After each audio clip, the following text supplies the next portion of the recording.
In the name of international news media, once again, this is Awee Abayari welcoming you to another edition of Public Affairs. We are so blessed and lucky to have with us a very busy gentleman. Well, we know him because he's a very hard-working man. He is an attorney at law. He is a real estate broker and a financial business expert. But is doing a lot of things, and I'd like to introduce him to you, Rod Tuazon, who will also give you all the details of his work. Rod Tuazon, thank you so much for joining us today. Hi, Awee. Thank you. Thank you. Yes, and for the information of our viewers and listeners, can you kindly, give the list of the things that you do? I know that you do litigation, you do bankruptcy, and so many other things. And let's tell our listeners about that. Well, initially, I'm doing litigation and transactional work in the field of real estate, business, taxation. I do insurance as well. I do a lot of breach of contract. And I do, lately, my estate planning business has picked up, very rapidly. I do probate. I do landlord-tenant and child custody and support. And what with the landlord-tenant, I also do unlawful detainers. Wow, you do a lot of things. And because of your specialized training, I know that you have a very comprehensive picture of all the cases. You do legal work and all this advice about taxes, so it helps you a lot. And definitely, you have no more time for anything, except, of course, when you do decide to go on vacation, which is just every once in a while. That's right. Yeah. Because of the nature of the work that I do, I make, just to keep my sanity intact, I usually try to take a vacation at least once a month. Yes. Even if it's just a short vacation, a 3-day weekend. That's right. But I know that I'm going on vacation 3 weeks next month, half of May and half of June.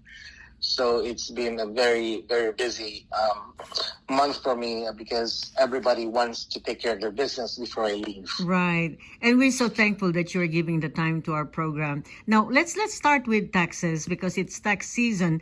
Just the general information for our viewers. Who should file income tax returns? Just before I answer this, I just want to put a disclaimer that there is no legal advice that's intended from this interview or any answers that I will provide, and no attorney-client relationship is created. And there's also no guarantee of results based on the opinions that I'm providing. Right. And also that I'm only authorized to practice law in California. So any questions may or may not apply to any situation if you live outside of the state of California. Correct. Yes. So who should file income tax returns?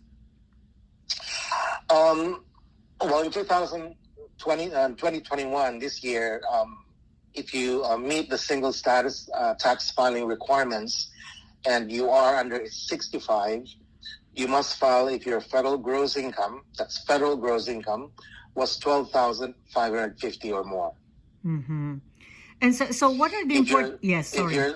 If you're 65 or older, you must file if your income was $14,250 or more. Of course, self-employment, if you're self-employed and you need to file a tax return, you should do so. For those who are earning less and they need to file one, you might be able to qualify for earned income credit just to file.